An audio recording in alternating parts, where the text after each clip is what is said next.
So when we're doing a hang clean, we initiate directly from that hang position as mentioned before, and then as we are getting full hip extension, we drop underneath and we can actually use our legs to finish off the movement.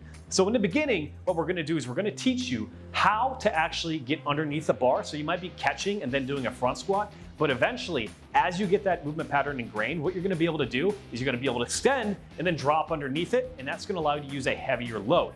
Now, when you have a competitive weightlifter, they do things a little bit differently where they're trying to get underneath that bar fairly quickly because they're focused on moving as much weight as possible.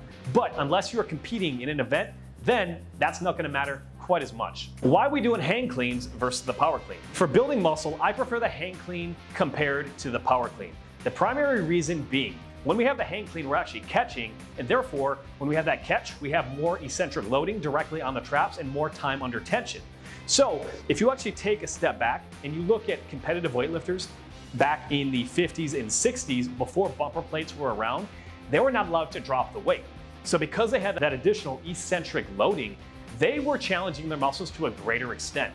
So these lifters were building a ton more muscle mass directly in their traps, upper back, shoulders, and arms, because they didn't want to drop the plates and bend the bars. So now what we want to be able to use, we want to use hang cleans so we have a dose of the same benefit. By absorbing the bar on the way down and starting from the hang position, you place more stress on your muscles than when you drop each rep.